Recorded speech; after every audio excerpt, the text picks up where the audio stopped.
Welcome to the Guys and Brew Show! What is up, Brother Kaz? Thank you, by the way, for the energy you provided me this morning. I feel like I've got a great, energetic intro, and it's all your fault.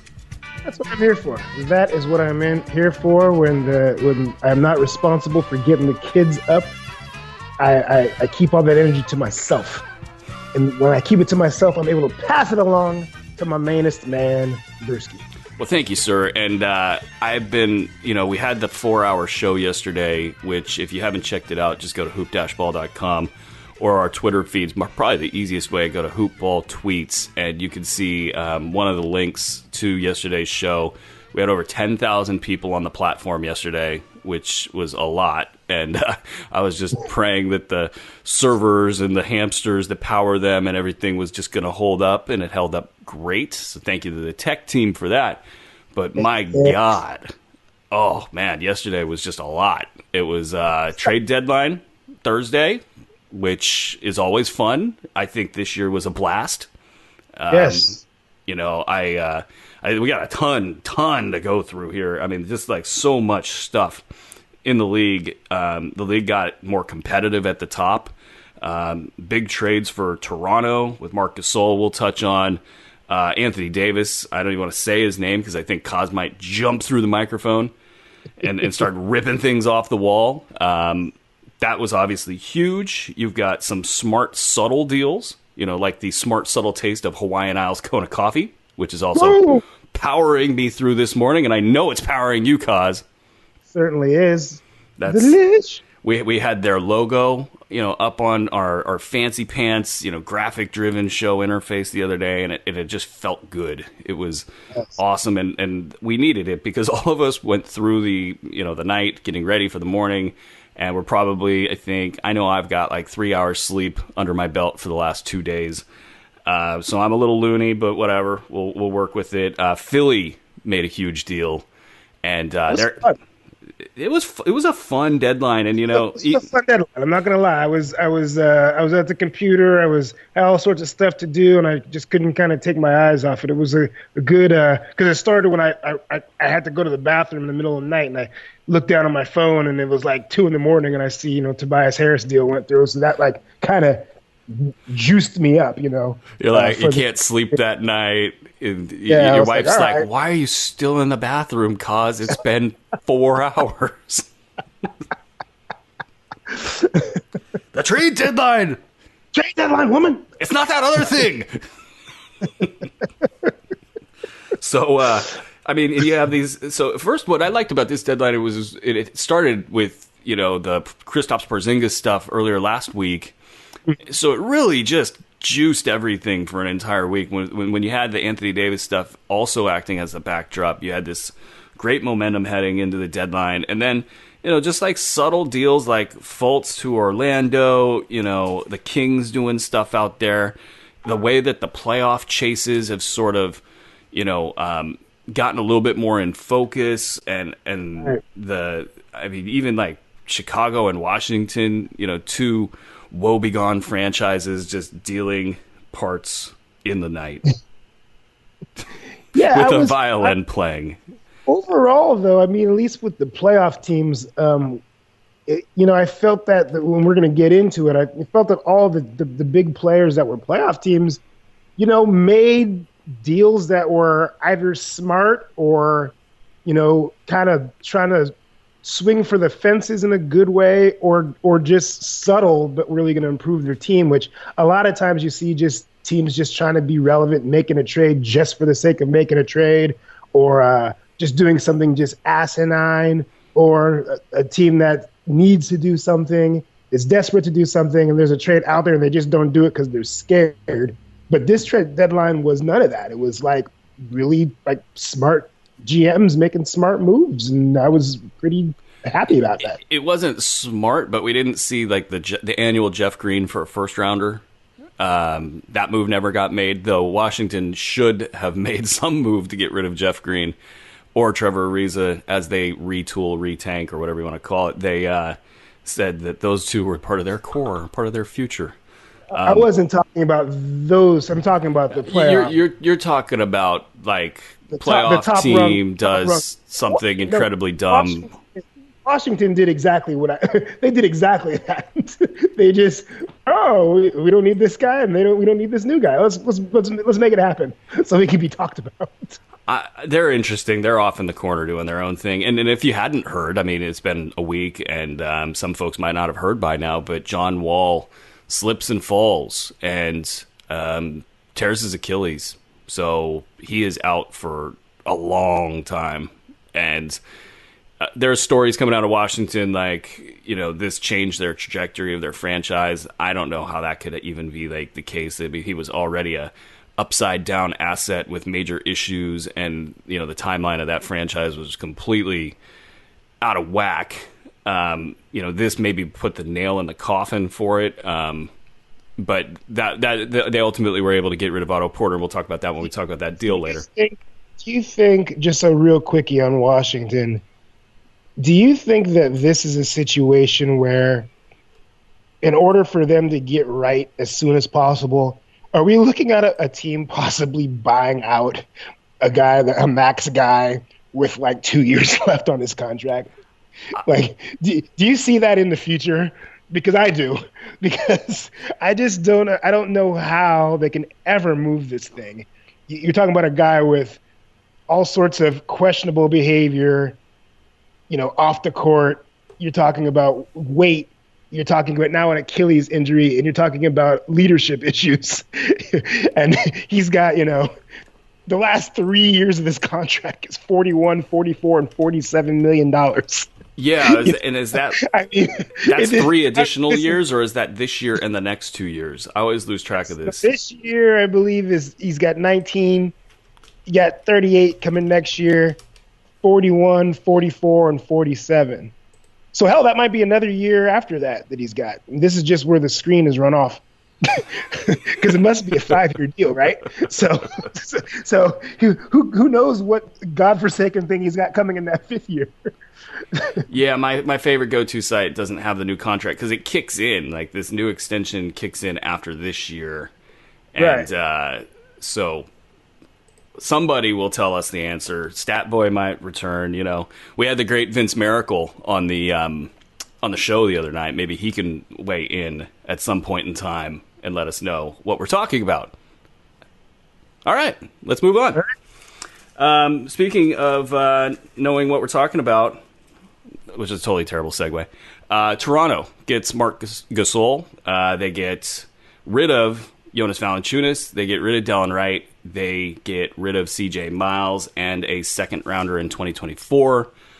So this is pretty low weight deal for Toronto. I mean, Jonas Valanciunas and Marc Gasol are very similar players. Gasol is much better, obviously, on offense, has many more tools than Jonas Valanciunas, but size profile, defensive profiles, again, tilt more towards Gasol as being the better player. But, as far as that lineup and rotation goes, he'll slide into that spot that JV was playing in.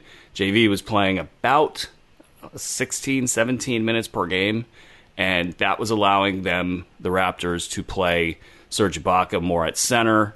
They were having a great run with Pascal Siakam at power forward. The initial question marks about this deal are, what's it going to do to that rotation? They got a lot of good players, and who's the odd man out? Does it affect chemistry? How is this all going to play with Kawhi Leonard? What's up with Kyle Lowry, who, by the way, was in a lot of trade rumors for guys like Mike Conley, and it seemed to be the case that the split or potential split between him and Masai Ujiri got brought more to the forefront in a lot of these reports. Lowry not exactly thrilled with the DeMar DeRozan deal, and it seems, if I had to guess, that these guys will all be pros about that, Kyle Lowry and Masai Ujiri, that it's not fractured to the point where they can't play for each other.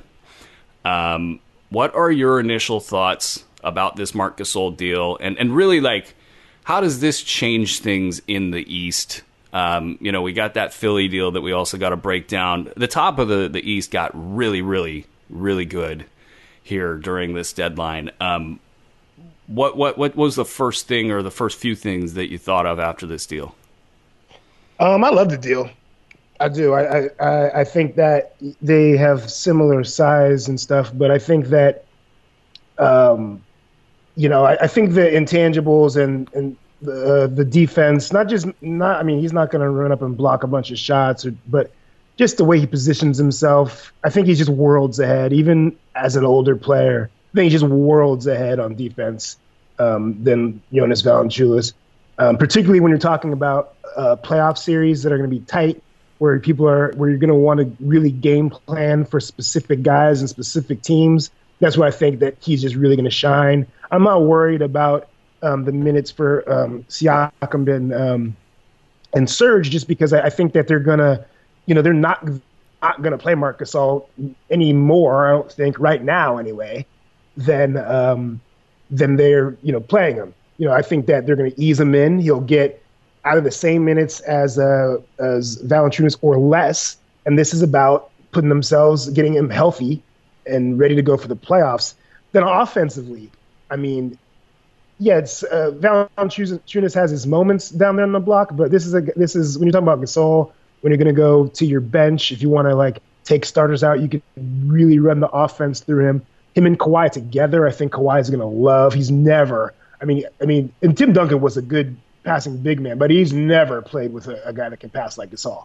I was just envisioning the dribble handoff game with him and the Kawhi and Gasol. That's going to be deadly. It's going to be ridiculous. So I love the trade. I think if they had a chance, if there was a legitimate way for them to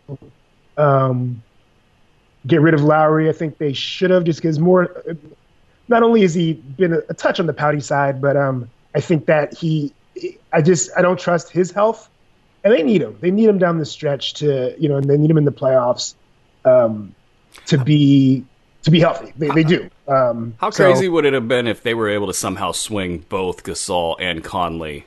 Yeah, that would have been really freaking cool. It would have been. You had a bunch of Memphis fans that would be Raptors fans all of a sudden, just for at least a season. And that now I'm just thinking about that. Why didn't that happen?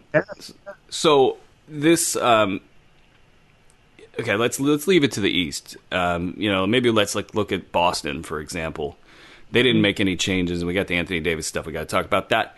I didn't want to jump right into it because I wanted Kaz to be okay for the rest of the show.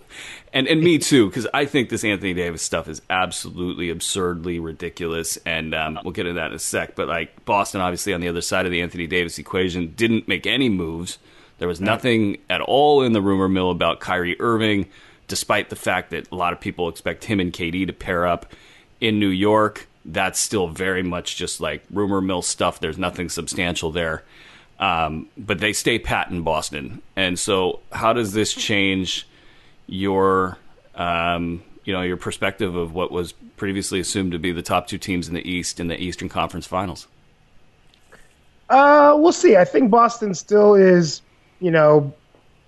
good. They're where they want to be. I think that Danny Ainge, is, one of these super, super high end GMs. So I feel like there's still, if they make a run, right? Kyrie stays healthy the rest of the year and through the playoffs, and they make a run, they're going to position themselves to be in the AD business, and it's just kind of hard to outbid, Danny Ainge in those kind of situations. They've got some good picks. They've got some great talent. So we'll see what happens there.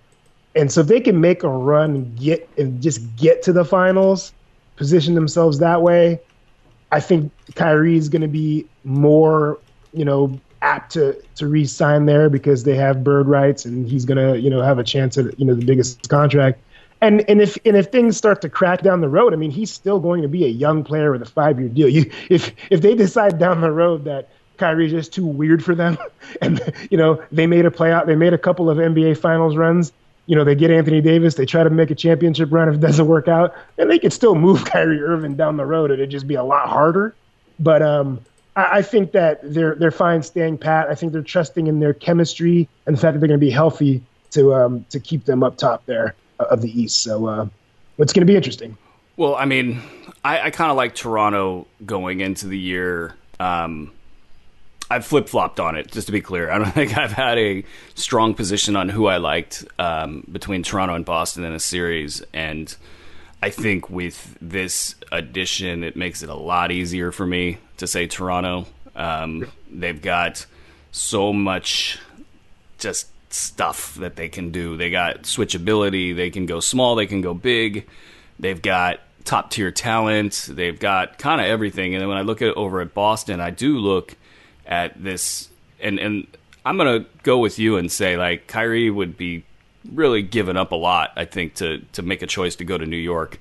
That's a crap franchise right there. Yeah. And it's not ever going to change. Like, it might change if ownership sells and, they clear the deck at pretty much every level. I mean, I couldn't, in fact, to wax on this a little bit, like, what they did with Enes Kanter, and even especially in light of the Anthony Davis stuff that we'll talk about in a second, like, it just was low rent. Like, like if you're going to have that position where you're not going to play a guy, just go tell him, like, look, you're not going to play. And, like, just be professional about it. Don't send your assistant coach, if you're David Fizdale, to go tell him the bad news, Like, that stuff's just not cool. Anyway, Boston, good. New York, bad. I think everybody can agree on that. And Kyrie Irving has a lot to pick from there. But, they've had that sort of unsettled, like, the young guys, and we've talked about it on the show with the leadership of Kyrie Irving, and something's not quite there yet. So, and I thought I noticed something in last night's really exciting game between the Celtics and the Lakers. I saw, Jason Tatum contest a three late in the game, or contest a pass way high up on the perimeter, and then he looked back and watched instead of sprinting back to get in the play. And I wondered, was that the stuff that Kyrie, even though he can't see his own defensive stuff, was that the stuff that Kyrie's getting really, really upset about with these young guys? And because he didn't get back and he couldn't contest the next shot. And it's just, these young guys and Kyrie, are they able to topple a veteran Raptors squad? And I just don't think I can bet on that at this point in time. Yeah, I don't, and it's partly because what we talked about, I think last week or the week before, is they're not with Kyrie. Also, they're not able to maximize all the offense of everybody else. Like, I thought Jaylen Brown played really, really well, last night offensively, but then there was again just stretches where guys just don't touch the ball, and then it, like, Tatum, I thought, took a lot of ill-advised shots in the second half just because he hadn't got the rock. And I think that more than anything is going to be the reason why Toronto is going to settle in, and they're going to do what they do, and they're always going to do that. Whereas Boston, you just don't know, and guys don't know when they're going to touch the ball next. So I think that, I'm definitely, if you're, I'm putting my money on it, I'm definitely taking in Toronto.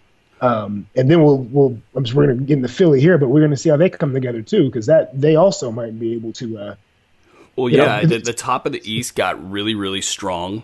And, before we spin out of Toronto, because those guys definitely deserve their time here today. Toronto, if we're saying that they're going to beat Boston, or that's who we'd pick, and, we're going to set Philly aside for a second. We'll almost pretend like they didn't have a trade deadline. So if we're saying Toronto can advance, now we got to look over in the West with the Warriors. Does this give them something that they can now be competitive in a series against the Warriors? Who, Toronto? Mm-hmm. Well, I already thought they were. It's weird because they did lose a little length. They did lose a couple of perimeter defenders in this deal. I think, like Delon Wright, for example, would have been a great fit in that series. Yeah, that's a tough one. I think they're saying we're gonna get through the East. We need someone to really occupy Boogie, and now we're talking about. You still have. You like Danny Green, obviously, from the defensive end. You have Powell. You got Clay. Of course, you got Kawhi. Obviously, you got Kawhi, which is obviously, and Kyle Lowry can hold his own. he can hold his own. I mean, he did come into a league as a defensive guy. But I think I think one of the things that I think is going to be very disheartening for teams against the Warriors in this playoff run is going to be playing excellent defense and then have Boogie matched up down low against a subpar center. Or he just shoots a three. I mean, well, no, I mean, I we'll see. But I mean, I think he's going to be okay. I think that his ability to offensive rebound, if that's what he chooses to focus on, will be disheartening for a lot of teams after they've played such a good defense. Now you have a guy in Gasol who he's not just going to be able to throw around and who's really going to occupy him on the offensive end, which is a big way that he gets distracted and disengaged is when he has to play constant defense for large minutes, at a time. So I still think they like their chances a lot going forward against the I'll just say this, man. Like, we talked about it in, June? Like, the idea that the Warriors could split at the seams because of the KD stuff. I mean, he goes into the presser after not talking to the press for 8 days in, I think it was on Tuesday or whatever, no, Wednesday, and picks out a writer and, starts talking trash to him and goes on this sort of salvo about how they're not covering him fairly.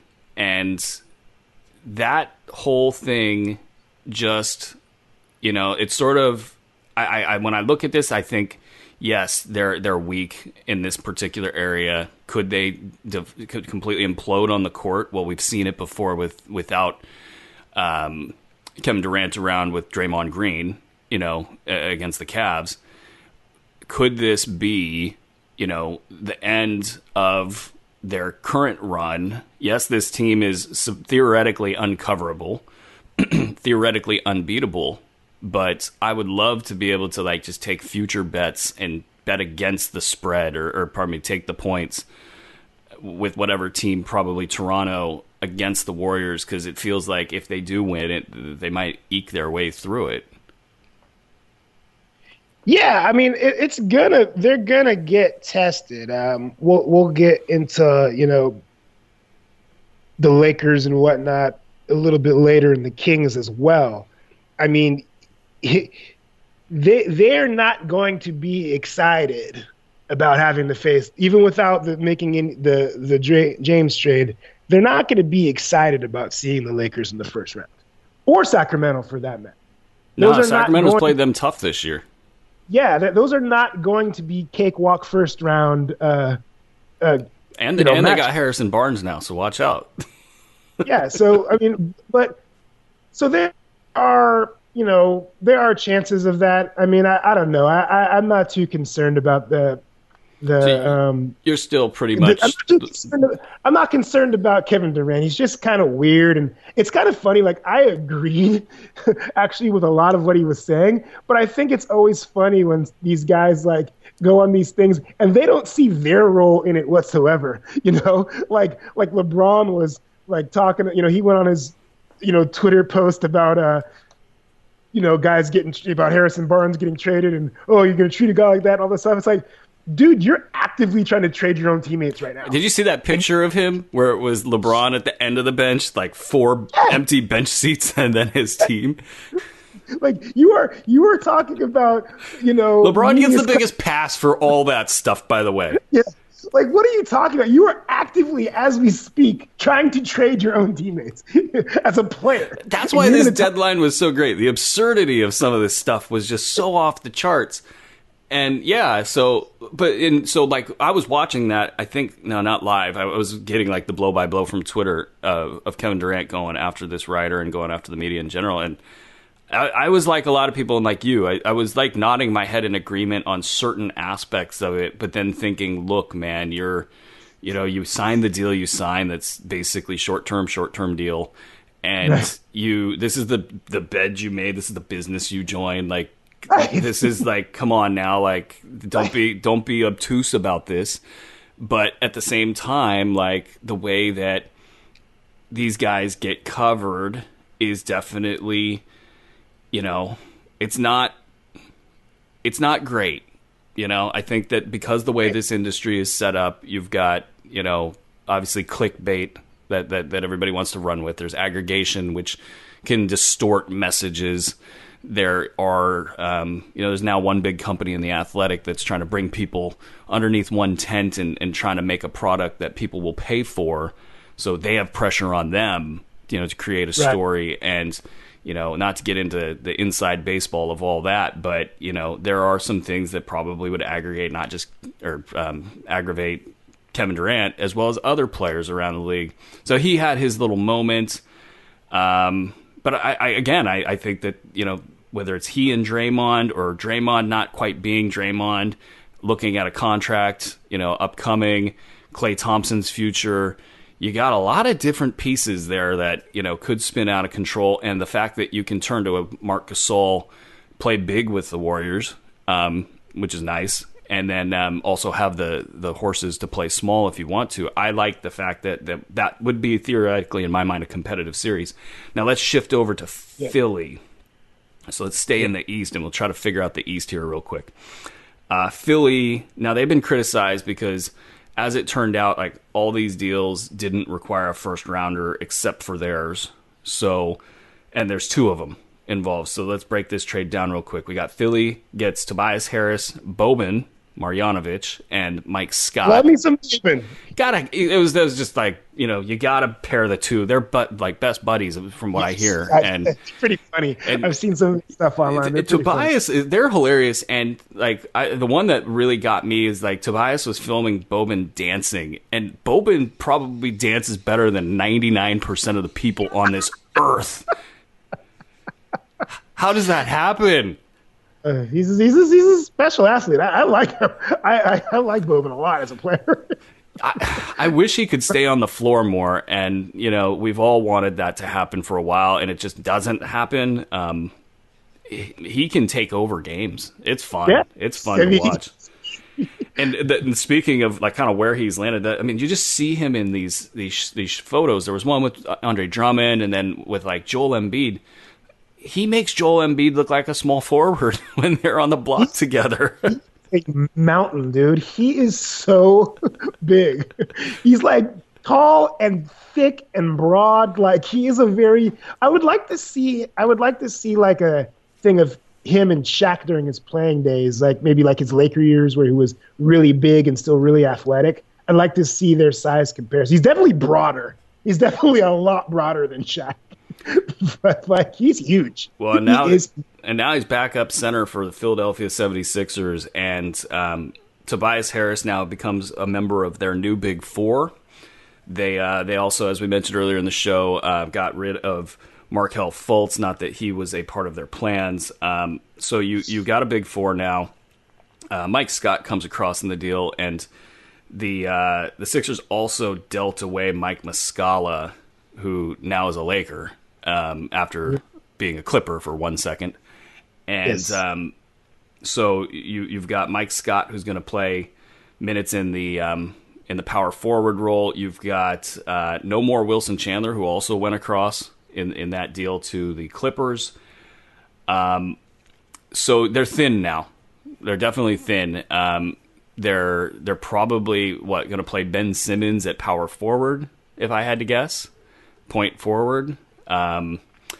Or I guess Tobias is the point forward or the power forward. Either way. I think that they're just going to be doing a lot of switching between those guys. I think, I'm more interested in offensively what they're going to do, how they come together on offense. Because I still think Jimmy Butler is interesting. I don't know how much.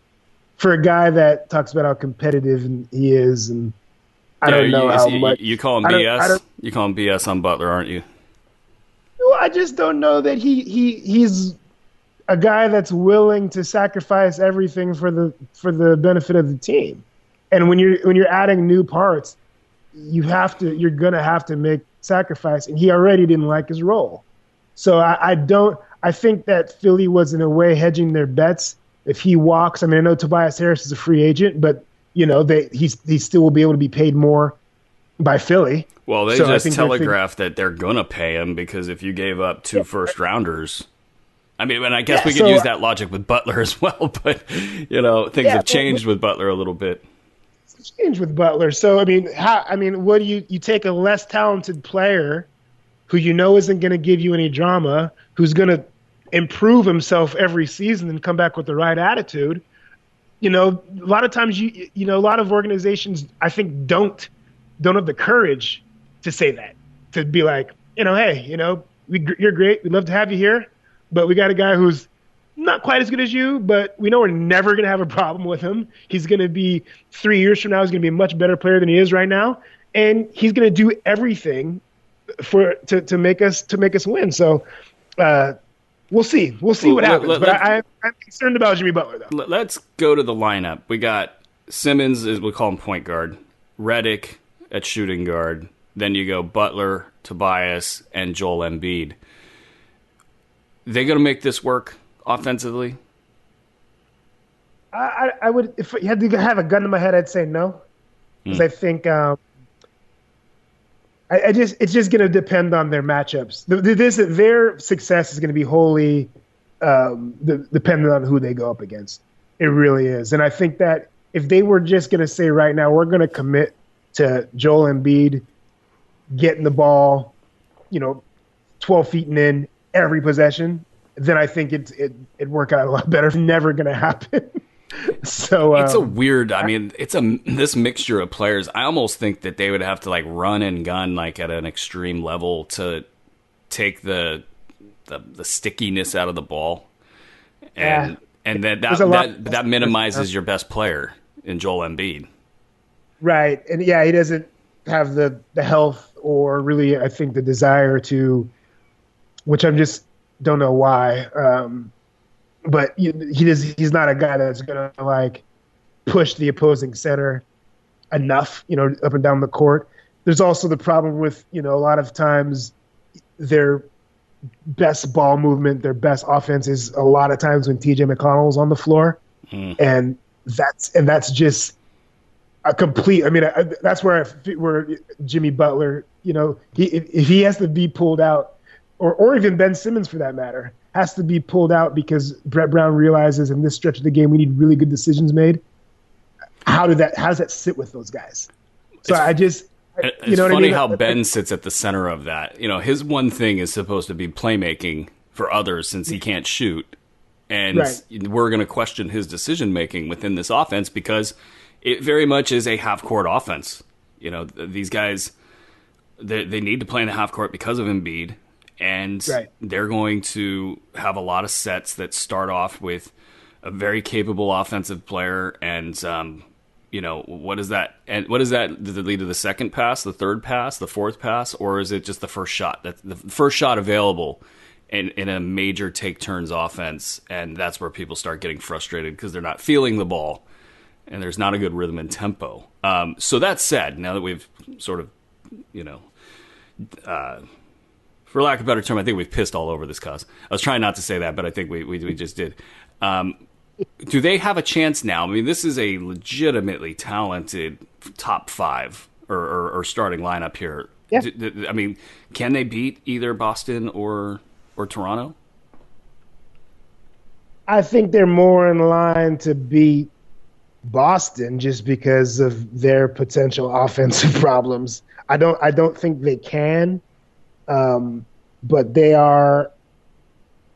I don't think they can beat Toronto. I think they're just too, slow and steady wins the race. I just think that what Toronto has been doing from week one of the season, Marc Gasol doesn't change any of that, and so I just don't see it. What about the deal itself? I mean, this is where the criticism came in, and they went earlier than the other teams, and they gave up this first rounder for let's see here. It's a top 14 protected first round pick from Philly goes to the Clippers. Sorry, my handwriting's terrible here. Yeah. So it's it's basically going to be a late, probably top 20. Say 20 to 30 pick for that one, and then a 2020 pick unprotected going over to the Clippers, which if they continue to be good, that also be figured to be so 2 late first rounders. Is that too much to pay here? Probably, but then we also have to recognize the other side. I mean, they've got the dude over there. I know Lawrence Frank is the GM, but I mean, he's got Jerry West.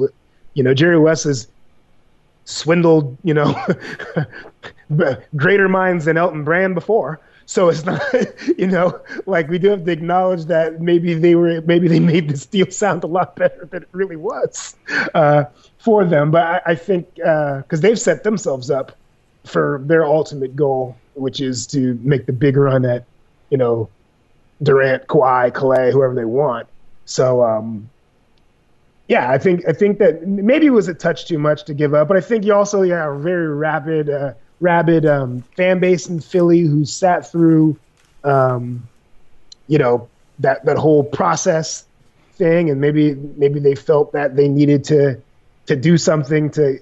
I hope not, but I think this is more about watching Jimmy Butler walk out the door and they needing another good player to take his place. And so it's a little bit of the future for them as well. It feels like a worthy shot. It does. I think that Jimmy Butler, if he can pull together for 30 games mentally, they could do a lot of damage. Yeah, no doubt. I kind of feel like, and we'll talk about the Bucks here in a second. I kind of feel like they put themselves into a position of having a puncher's chance where I would have never really given them that chance. Even with Jimmy Butler, you looked at the Butler at the big three prior to the big four, and you thought, yeah, if these guys get hot, this could be, sure. They could knock either of these teams off. But that's not the kind of thing you want to bet on, No. and not even in the actual betting sense where, the odds would reflect that they're the underdog and all that good stuff. You just wouldn't want to bet on that.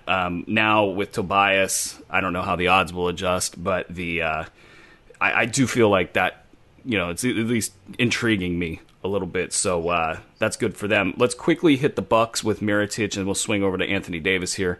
Bucks add Mirotic for 4 second-rounders, and Mirotic was, great in the playoffs last year. He got banged up during those playoffs, and he entered this season, and he started getting banged up again. And it was a great start for him this year, but he's been off the court quite a bit. He'll hopefully, for me, because he's on my fantasy squads, get healthy, and hopefully for the Bucks, because this deal, 4 second-rounders is nothing, really, at the end of the day. Mirotic is going to slot in and give them a lot of different looks. Now, the Bucks also got rid of Thon Maker, so their only backup center at this point is Christian Wood, who's sneaky good, but he's not going to move the needle. And so you can run Mirotic next to Brook Lopez. You can put Giannis at center. So a couple different looks that they can have there in Milwaukee. But does this... And it's funny because Milwaukee, look at their standings right now. See if they're on top. Yeah, they're still on top. So we're talking about the top seed in the East right now, and we haven't really even mentioned them. Does this make them credible in series against the other top 3 teams? I think it does. I think that, one of the issues with the Bucks is that you look at Giannis in the playoff game against equal or better competition. Giannis has to go crazy for them to win a game. Mirotic is a playoff offensive guy. He could shoot. He could shoot lights out. He could get hot. He's got confidence. He could post up if you want to switch everything. He's big. He's a big, thick guy that could post up with go over both shoulders. He's the kind of guy that when in a playoff series, when you're really having strategy to defend guys, he's the kind of guy that you want because he can do everything. He gives them offensive diversity. And so now you plug a guy like him on one side, a guy like Eric Bledsoe, who I can't believe, I can't believe I'm saying this, is playing just phenomenal mentally. Well, give Mike Budenholzer a little bit of, credit. This isn't just us saying it's not it. No. Everybody around the league says it. I mean, and this is like I thought for one of the things I know I've said this during our show that when you have to rely on Eric Bledsoe to make good decisions, you're probably not going to win. That's not the case anymore. So I'm just, I really, really like this as far as playoff maneuvering and winning close games. I really, really like this Mirotić deal for them. Well, I mean, looking at their lineup, it really is compelling. You've got Bledsoe at the point, nominal point. Malcolm Brogdon, can float around, play at least two positions there. We won't even look at George Hill. He probably gets bumped at some point from the rotation. Dante DiVincenzo is actually an interesting player that hasn't been able to stay healthy, but we'll kick him out. But Chris Middleton, Giannis, Nikola Mirotić, and Brook Lopez. That is really, really interesting with Lopez as well, especially with these teams in the East all sort of having bigger players. So he's not extremely out on an island against these big or probably smaller three-point shooting teams. He gets out there and his range is like 30 feet, and sure. You can't block his shot. So he really stretches the floor. And that's what he's been doing this year. So for Giannis, who needs that extra spacing to be really good, there's a lot of good shooters now surrounding Giannis. And so I'm really excited about the East because I think we're going to be in store for those four teams in the last four slots doing battle in some really closely matched and just intriguing series that we haven't seen a lot of with all the new faces in those locations. It's real quick. Like you mentioned Budenholzer, and he's really got to get a good, strong look for Coach of the Year. Because not only, also with Bledsoe, I really like the way he deploys Snell when he does. And then, but I don't know if you've noticed, but DJ Wilson seems to have had a light turned on as well. Which is all arms and legs, great athlete, and has been showing up on film. And so what we're seeing, and once again, he doesn't have one of these offenses where everyone's just standing around watching one guy. These guys they're only going to get better. They're going to be a really tough out in the playoffs. So that's the East. Now let's get ready because here's Anthony Davis on the topic sheet here. This was a Lakers got to get it done now situation, but it came with a lot of different intangibles where the Pelicans are not thrilled with what the Lakers did. They've been at the tip of the spear of the tampering movement within the NBA, talking about LeBron, and it was so hilarious last night during the All-Star selections when Giannis said that LeBron was tampering by picking all of his potential future free agent teammates. Giannis, bless his soul, Ernie didn't want to go there, LeBron didn't want to go there, and Giannis is like, I'm going there. What do you mean? I have an accent. I don't know what I'm talking about. He knew what he was talking about. Love it. And good, more power to him. He's trying to build his team out in the East, and you got LeBron trying to do that out West. That's really smart stuff there from Giannis. But so the Pelicans are pretty pissed, and now you get Brian Windhorst on the jump saying that they basically dragged the Lakers into having their best offer be put out so it would piss off their entire team, and they had no intention of making the deal anyway. And there's more to unpack there, because on the other side of the rainbow is the Boston deal. And I'm a little confused, because I know that Jason Tatum's a great player, and I look at Jaylen Brown and I think untapped upside. And their picks, the picks that they can offer in Boston are as follows. They got the first-round draft pick from the Clippers. However, it's top 14 protected and throughout this and next year. So they might not even get that this year because the Clippers have decided to not play for the playoffs.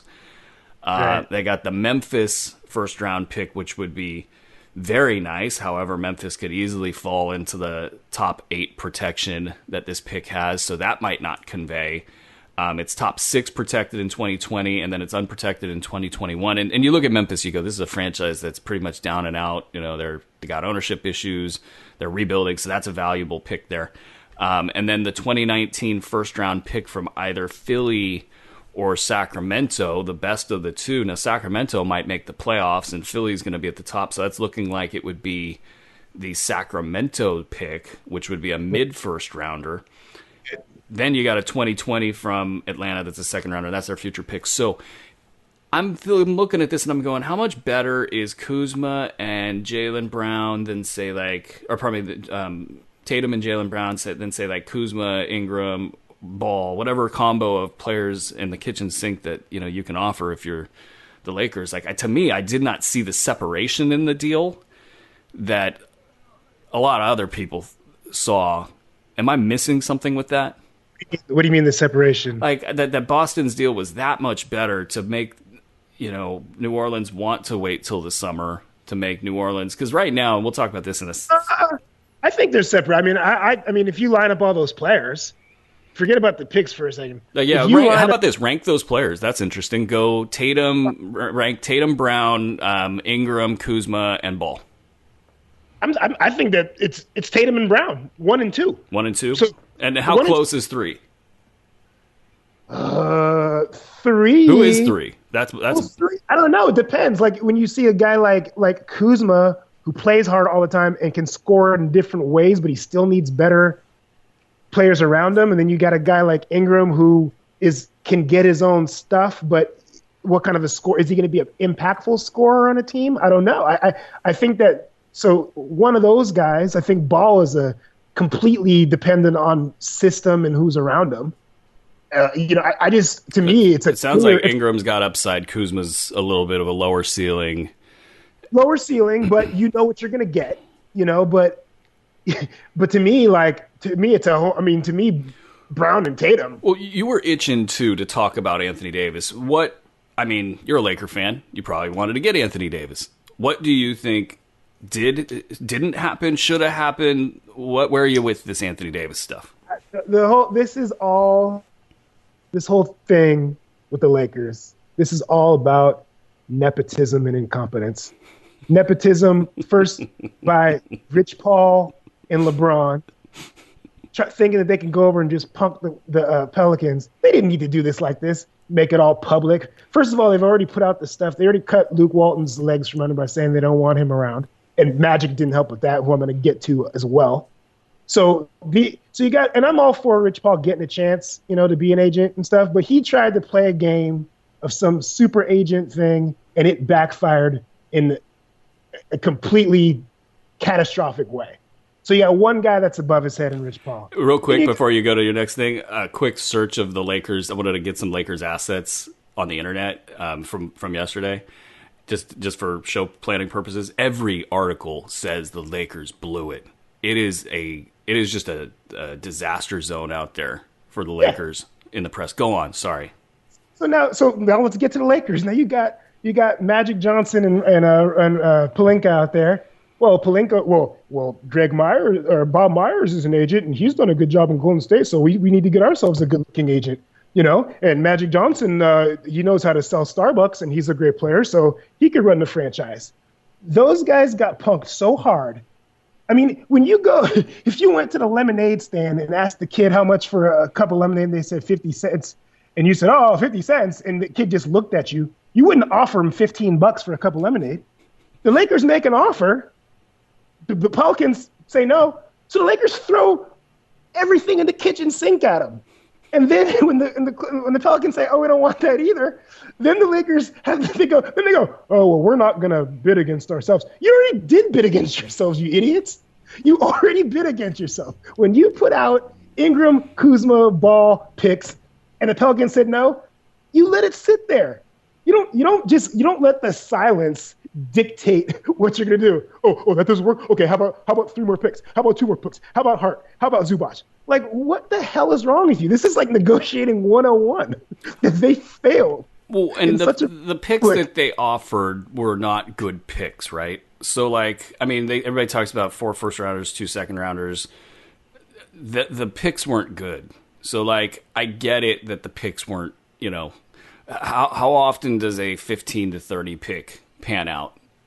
That doesn't happen very often, Especially teams that haven't necessarily won the draft battle, Right, absolutely. Yeah. So, And so so like maybe I'll throw an idea out here and then you tell me how you think that they could have made this deal happen. But I think they almost had to get another team involved to yes, get a first round yes, pick that had some teeth to it and start absolutely. working it that way.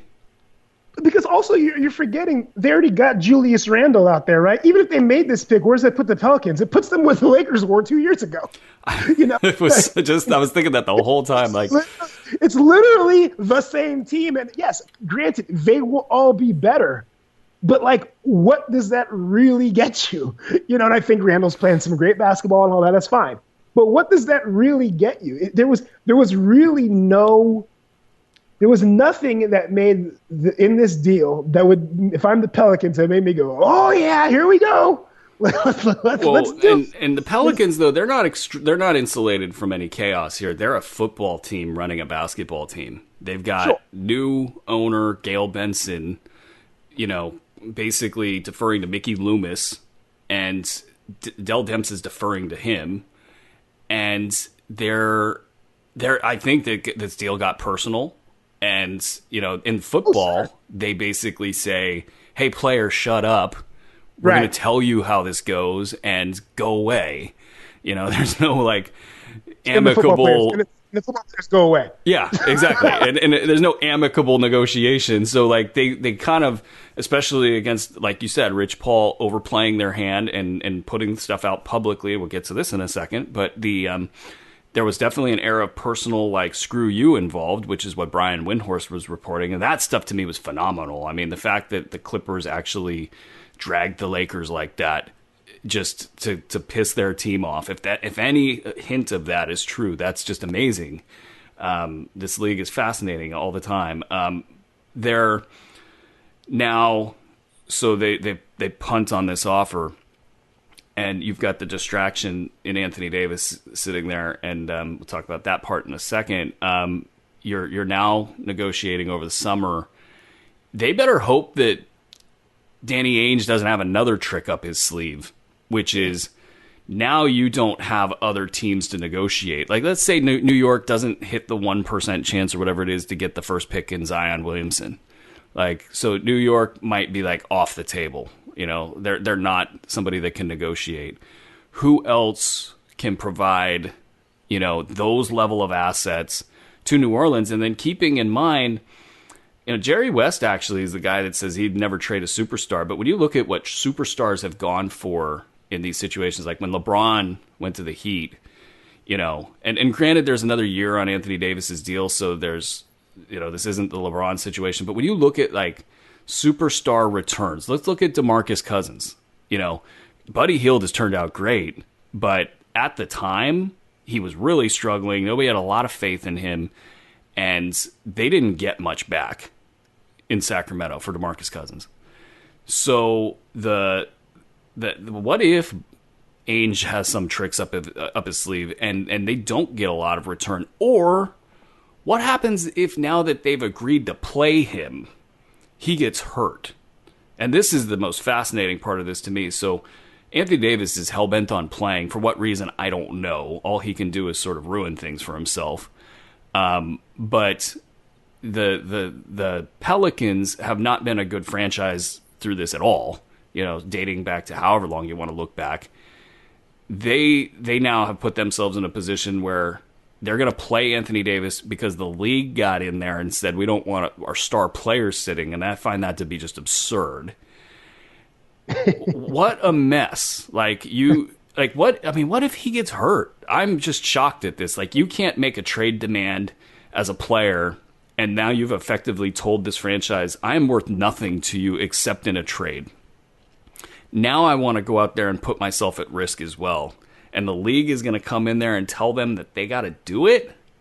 Like, I don't know. I don't know how the league is planning on doing that. I mean, tell that to Popovich or Steve Kerr or anybody else who doesn't play guys whenever they damn well don't feel like it. I mean, they might have to roll them out there for a couple of games here and there. well, I think a threat was made. I think a legal threat was made by Rich Paul to the league. Like, if you don't let my guy play, you know, we're going to file a grievance and we're going to really drag this out. Like, They can file whatever they want to. You know how long, how long the American court system, how slow that thing grinds. You know what I mean? Like, well, if you're the Pelicans and Rich Paul is out there threatening you, what do you care? Go ahead and threaten. If they get this thing if they get this thing out, that you file a grievance, they hammer it out. Now we got 15 games left, and they say, okay, you got to play them. Okay. There's one thing that might be happening here. They might have done this for optics, where the league said, hey, we can't have you sitting him because we want our star players playing, but if you kind of sit him sort of, like play him every other game or whatever you plan on doing, and then all of a sudden at the end of the year, this situation just kind of disappears. An injury pops up, but it's not a big one. It's like an ankle injury or something, and everybody agrees that he doesn't play anymore. Maybe that's the direction this goes, because there's only about a third of the season left, and that'll fly by.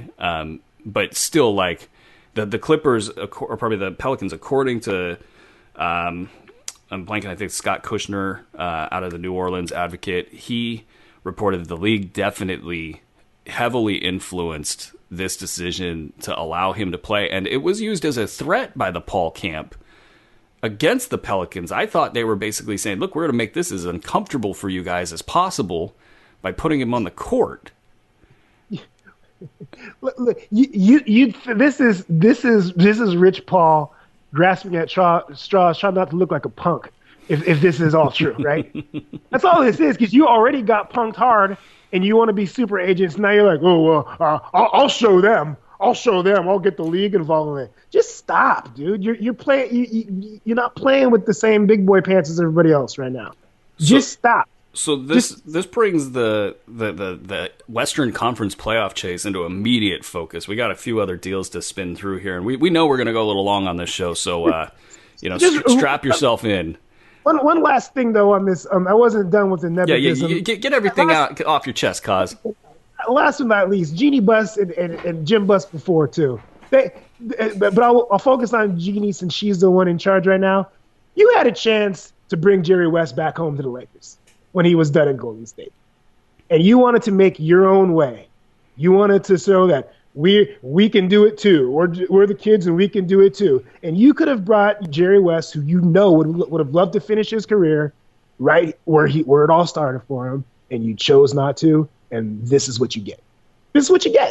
So this is the whole organization from the top all the way down is just a complete fiasco, and it's ridiculous. Well, that's all. Okay, so and let's take it a few steps further, because being a fiasco, and maybe LeBron sits within this fiasco and says, "This is my fiasco," and I don't care about this chaos that's going on because he thinks he has a master plan.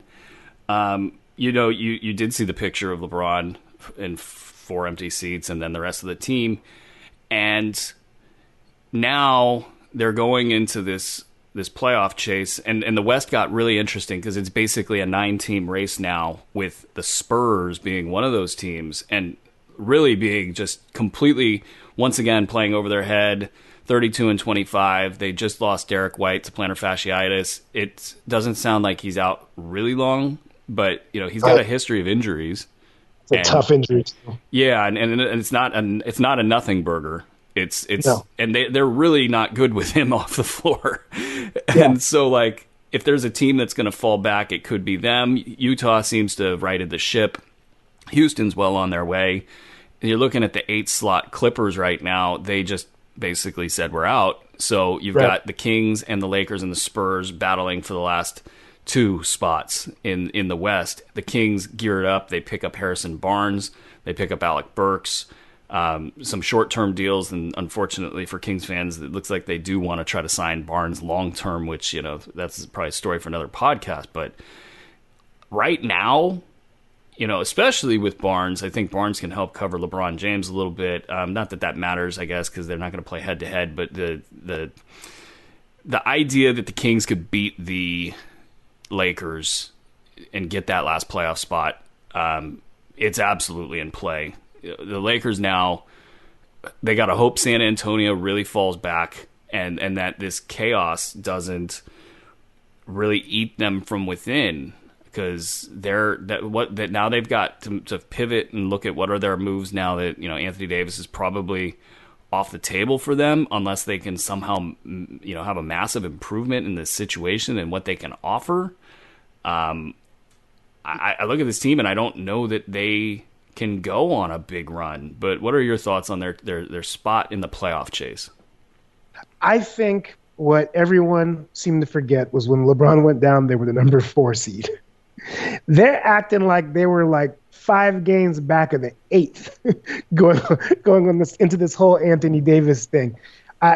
Last night's win was huge, but we'll see if that can hold on. Because now what they've done, the one thing that they've done, which they did a great job of isolating, was they've kept LeVar Ball out of the mix. So now you get that jackass back in here because he doesn't care now. Whatever their agreement was to shut up. Well, I'm pretty sure I saw him criticizing Luke Walton like yesterday. Yeah. Well, what's it to him? He knows that that Lonzo isn't part of their long-term plans now, so he doesn't care. I think that the seeds. I mean, forget about LeBron? How do you walk down the hallway if you're Rob Pelinka and it's just you and Brandon Ingram walking in different directions? What's that conversation like now? Like hey, isn't that the funniest thing? One of those long hallways. I have one in the studio where we've got a long hallway and you see the person like 30 yards away and you're like, you have that 30, 45 second walk where they don't know if you should talk. You don't know if you should talk, and then you get to like that 10-yard mark and you give that little like, what's up? but that's what they'll have to do every day with like, not just with one guy. They got to do it with like 7 dudes now, but I think, listen, the Lakers can just somehow, and this is going to be a lot of weaving from Luke Walton. If I was Luke Walton, I figure I'm out the door. I might go a little behind closed doors to Kuzma, to Ingram, to the guys on the block. He's like, hey, we're in the same boat. They want rid of me. They want rid of you. Let's just play for each other, okay? Let's just play for each other right now. They've got to figure out some way. I think Rondo and I wouldn't think I'd be saying this, but I think Rondo and Stevenson actually help a lot with their just kind of with Stevenson, just because he's so like up for anything and doesn't really take any of this personal. I think he's going to be some added like comic relief for them. And if they can stay somewhat together, I can't see. I think that they'll get that last spot. Somebody's got to fall, though. I mean, the Kings are good. Yeah, the Clippers are out, but the Clippers are out. So if so you think the Kings get it no matter what? Well, let's talk about the Kings. They made a big deal yesterday. Got Harrison Barnes, or actually a couple days ago. They got Harrison Barnes and basically got rid of Justin Jackson, who had been improving and sort of giving you that glimpse of a future rotation player. Maybe backup, maybe starter. Who knows what his arc would look like, and also Zach Randolph's contract. So really, they didn't give up much, and then it was funny too because the first deal was Alec Burks, and they got rid of Iman Shumpert, who's been the heart and soul of the team. And even though he's not a small forward, he's been playing small forward with them, and because he's tough and strong, and he's got a little bark to his game, it's worked for them, especially with the league going small. You bring in Alec Burks, and it was like nobody had ever watched Alec Burks play in Sacramento. I mean, everybody's takes were just so far all over the board, both directions.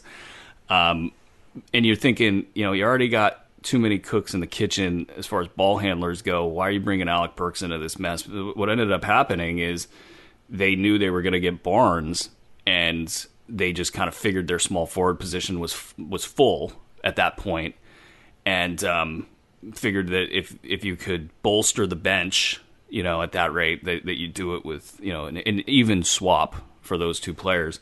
And the Rockets got a hell of a deal in that. So they now have a lineup of Fox and Hield to me should have been an all-star, and I know why he wasn't, but he's had that good of a season. Fox at the beginning of the year was projected to be a way better player than Hield, and Hield has actually outperformed him this season. And then you've got Marvin Bagley, who has really skyrocketed in terms of his offensive production and his rebounding and showing upside of a guy who could really do some things that, aside from the fact that he can't truly shoot, free throws are an issue. He's not like a good shooter, but he can drill a 16-footer like it's nobody's business. And his athleticism is off the charts. He's taking too many shots. He's taking bad shots. He's got the franchise in his pocket right now, and it totally shows up on the court. Harry Giles is still an adventure. Everybody's overrating him, and it's fun to watch certain things that he's doing. But he can't really elevate. He can't protect the rim. And basically, the Kings, though, with those two guys, and you throw in a little Bielitsa, you bring in Barnes. These guys are good now. But do you think that it's enough to get them over the hump in this playoff chase? If the Spurs fall out, I think the Lakers are gonna get. If it's only the Clippers that drop, I think it's gonna be the Lakers. That's just I just think that I just am not gonna. With the playoff spot there, this is kind of what we've talked about all year. I just think that LeBron's going to just drag him in, regardless. And Barnes helps a lot, and everything that you're saying is absolutely correct.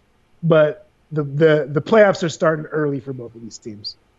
The experience is a huge factor here. That's almost the only reason. I can tell you right now, the Kings, but their problems are that they don't know how to play the game yet. Like they don't find matchups that are good. They don't focus on getting. And Buddy Hield, first of all, I'm really bummed out. I was hoping his odds in the 3-point shooting contest would be better. He's the second behind Steph Curry. He's a plus 450, and so he's the second most likely to win according to the odds.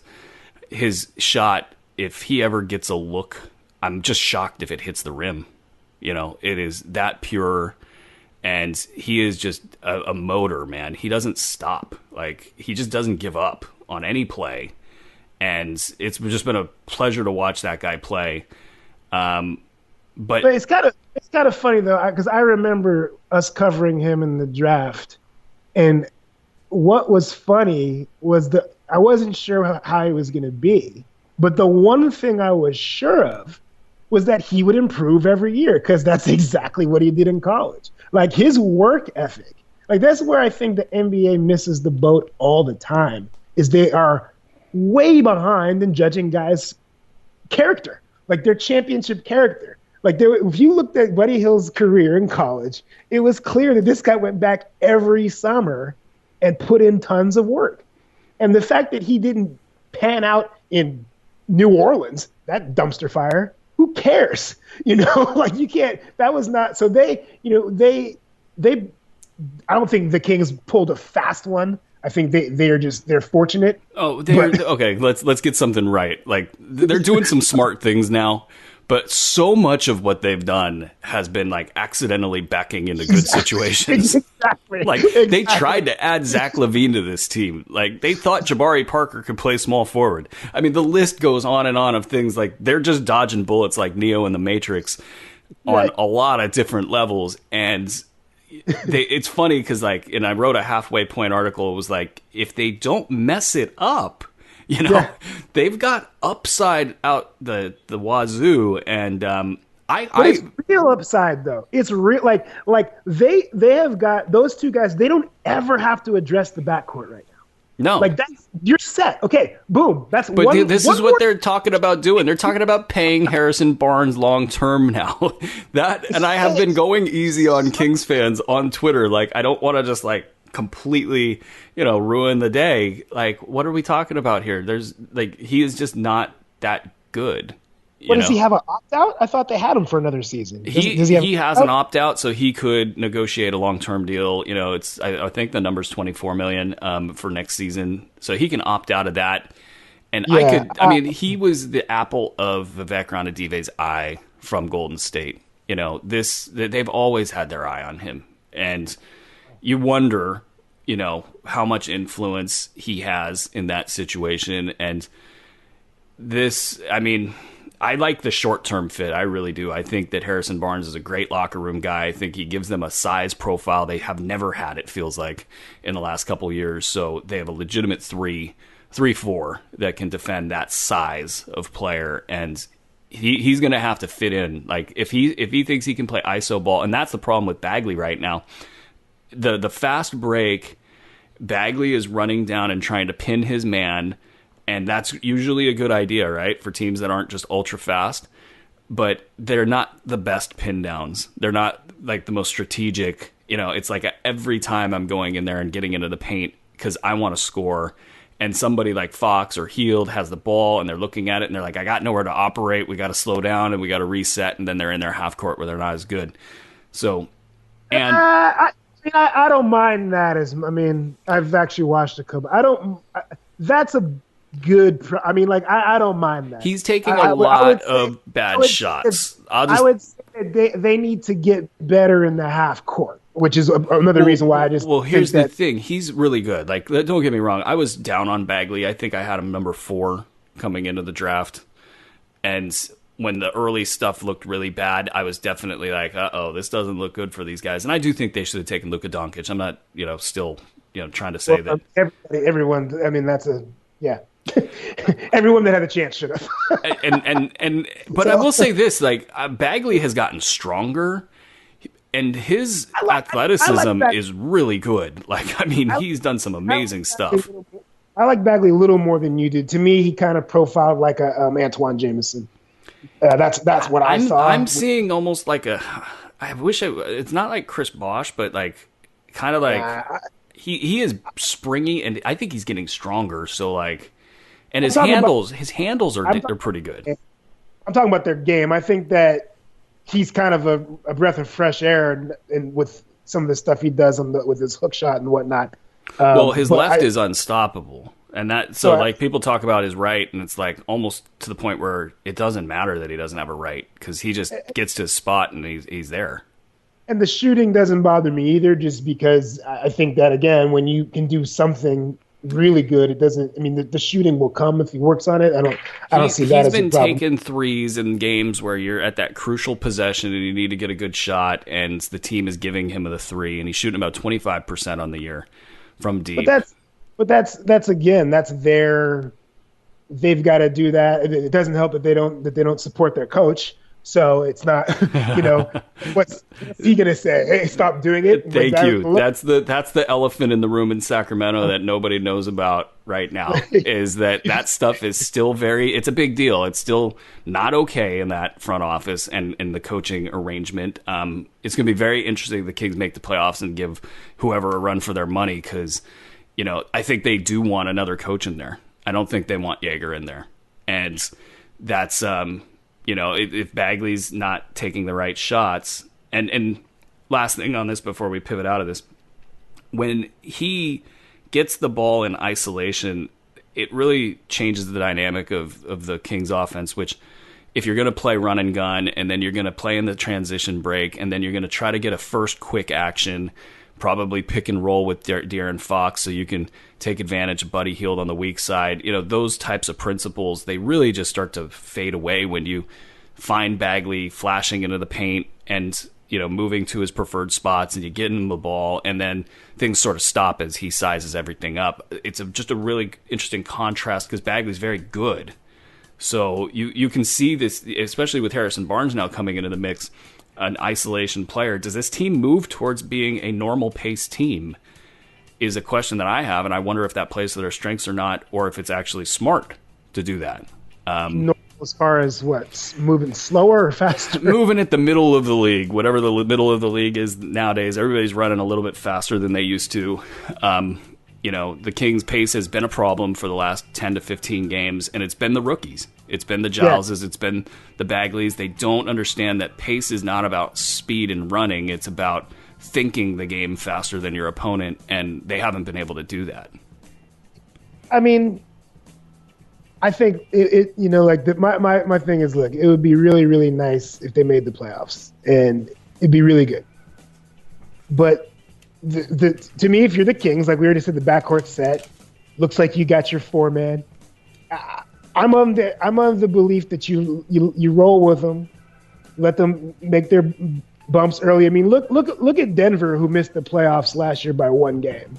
Like, to me, you let these guys roll. If they miss the playoffs by a game, they miss it by two. That's not a disaster. Everyone's going to be like, oh my God, they blew this game, they blew that, they're doing this, they're doing that. But if you're rolling with those three for the next 8 years, whatever their run is, this is just a necessary step.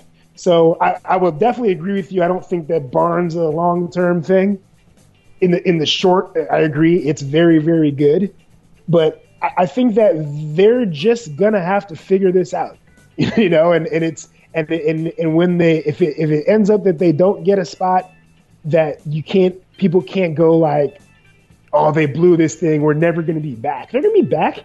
You've got three really, really good young players. They're gonna be fine. The only thing that can happen is the Kings themselves as an organization can mess it up. Firing a good coach, signing, giving, Barnes up, $180 million or whatever, those are the things that can screw the train up.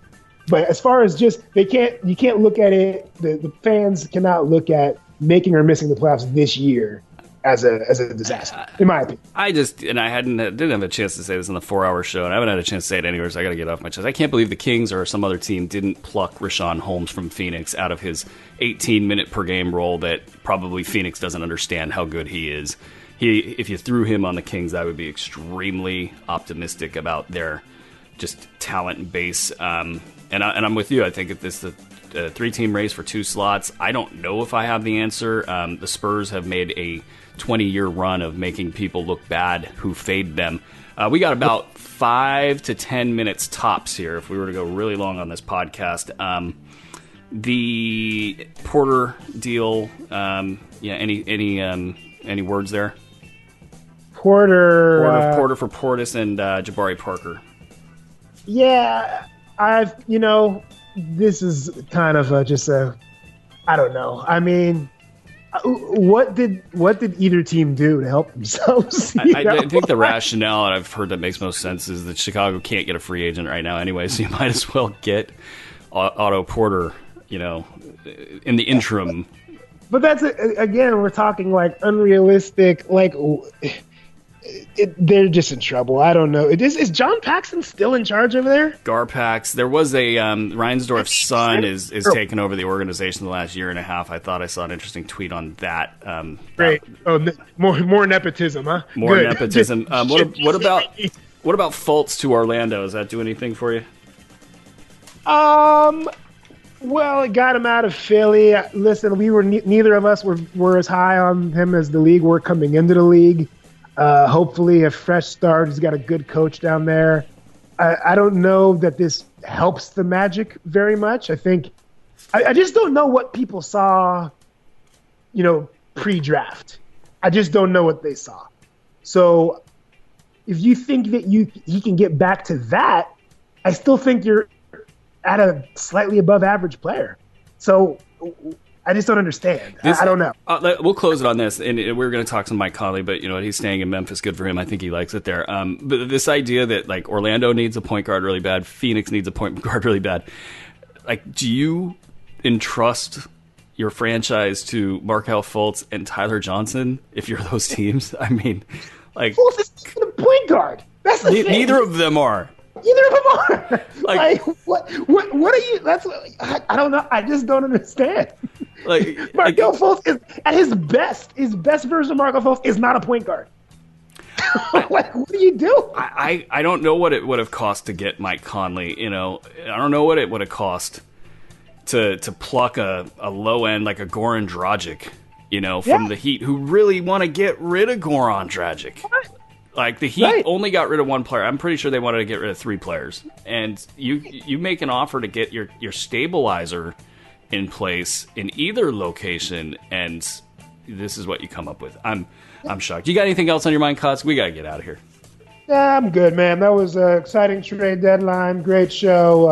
I'm hoping that I'm rooting for you folks in Sacramento. I really am. I think that the Spurs are one old man injury away from really, really going super south, whether it's Powell or Gay or whatever. They are teetering like it's nobody's business. So we'll see. We'll see. If there's 2 spots to have, the Kings, I think, will get in. If it's just one, I'm going to go with the Lakers.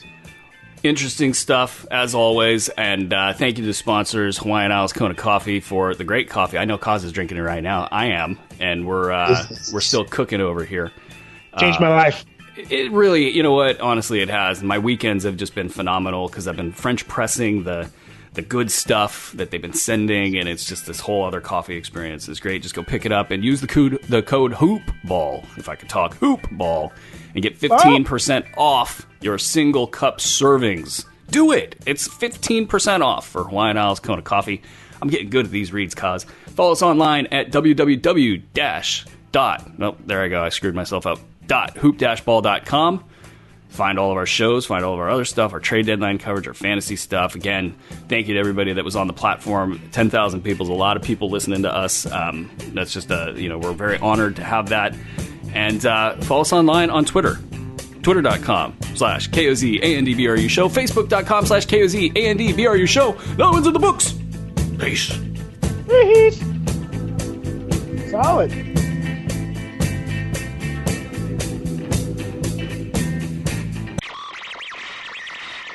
You are listening to the Kaz and Brew Show.